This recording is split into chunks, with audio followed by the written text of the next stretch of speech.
Assalamualaikum warahmatullahi wabarakatuh. Salam sejahtera buat kita semua yang telah mendengarkan video saya ini. Terima kasih kepada dosen pengampu yang saya senangi, yaitu Ibu Dr. Andriani Dwi Meliande, SHMH. Saya penulis Yosta Melpa BR Sinaga, MPM 25 10 10 028. Salam sejahtera bagi kita semua. Pada kesempatan ini, saya akan memaparkan mengenai teori-teori pembentukan hukum adat, kedudukan hukum adat di dalam tata hukum nasional Indonesia, konsep bagi pluralisme, karakteristik hukum adat yang tidak membeda-bedakan pelanggaran perdata atau pidana, serta struktur masyarakat hukum adat yang ada sekarang ini. Semoga pemaparan ini dapat menambah pemahaman mengenai eksistensi dan peran hukum adat dalam sistem hukum Indonesia yang sekarang ini. Adapun teori-teori resolution complexu, resolution contrario. Teori resolution contrario yang dikemukakan oleh LWC Van der Ligt menyatakan bahwa bagi masyarakat yang beragama Islam, hukum yang berlaku bagi mereka adalah hukum Islam secara keseluruhan, karena hukum mengikat agama yang dianut masyarakat tersebut. Sebaiknya teori resepsi yang diperkenalkan oleh Snoek-Hartgenich yang dikembangkan oleh Cornelis van Vollenhoven yang berpendapat bahwa hukum yang sebenarnya berlaku bagi masyarakat Indonesia, hukum adat, sedangkan hukum Islam hanya dapat berlaku apabila telah diterima oleh diresepsi ke dalam hukum adat. Kemudian teori-teori resepsi contrario yang dikemukakan oleh Hajerin sebagai kritik terhadap teori resepsi. Menurut teori ini, bagi masyarakat Islam yang berlaku adalah hukum Islam, sedangkan hukum adat dapat diterapkan sepanjang tidak bertentangan dengan ajaran agama Islam. Ketiga teori tersebut menunjukkan adanya perdebatan mengenai hubungan antara hukum adat dan hukum Islam dalam pembentukan sistem hukum masyarakat yang ada di Indonesia.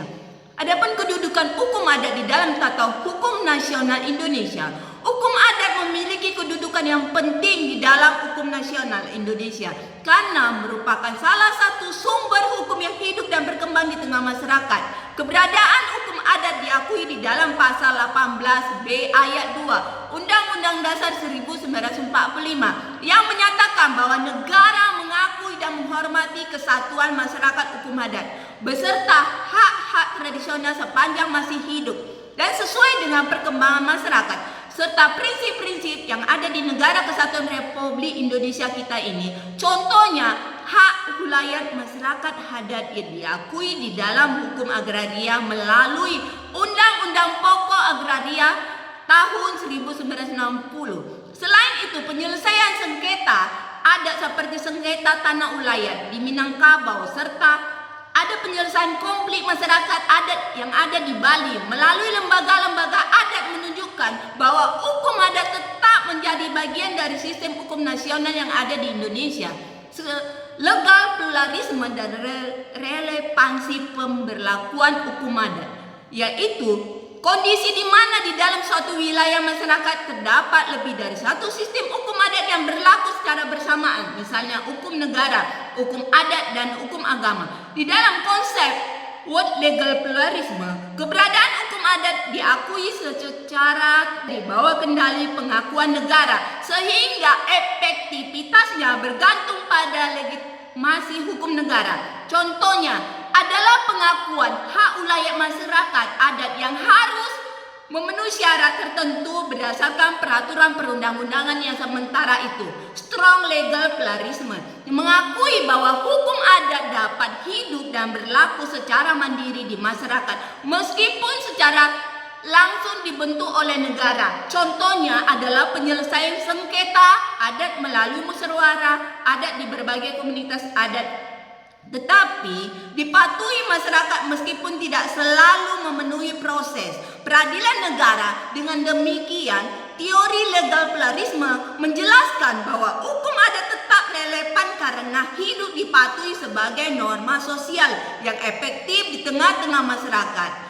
Tidak adanya pembelian pelanggaran perdata dan pidana di dalam hukum adat. Salah satu karakteristik hukum adat adalah tidak adanya pemisahan tegas antara pelanggaran perdata pidana sebagaimana dikenal sebagai hukum modern. Dalam hukum adat, suatu perbuatan dianggap sebagai gangguan terhadap keseimbangan dan keharmonisan masyarakat, sehingga fokus penyelesaiannya adalah pemulihan keadaan hukum sekedar menentukan apakah perbuatan tersebut termasuk pelanggaran perdata atau pidana. Sedangkan contohnya, apabila seorang merusak tanaman milik orang lain, penyelesaian tidak hanya berupa ganti rugi atau kerugian yang ditimbulkan, tetapi juga dapat disertai permintaan maaf, pembayaran denda adat, dan pelaksanaan ritual tertentu untuk memulihkan hubungan sosial di dalam masyarakat. Dengan demikian, tujuan utama hukum adat adalah mengembalikan keseimbangan dan keharmonisan yang terganggu di dalam dan suatu pelanggaran. Struktur di dalam susunan masyarakat hukum adat. Masyarakat hukum adat merupakan suatu kelompok masyarakat yang memiliki wilayah antara adat, pemimpin adat, serta kebersamaan yang kuat, terikat oleh norma-norma adat yang diwariskan oleh suatu turun-menurun. Struktur masyarakat hukum adat umumnya terdiri atas pemimpin adat atau kepala adat yang bertugas memimpin dan menjaga pelaksanaan hukum adat, perangkat adat yang membuat pelangkat tugas-tugas adat, serta anggota-anggota masyarakat adat yang terikat pada hak dan kewajiban adat berdasarkan tertentu. Susunan masyarakat hukum adat dapat berbentuk genealogis berdasarkan hubungan keturunan, teritorial berdasarkan wilayah tempat tinggal, geologis, teritorial gabungan keduanya. Contohnya adalah masyarakat adat Minangkabau yang menganut sistem kekerabatan natural lineal yang dipimpin oleh penghulu masyarakat adat, seperti adat Bali dengan struktur desa adat yang dipimpin oleh berdesa adat, serta masyarakat adat Dayak yang memiliki lembaga-lembaga adat yang kepala adat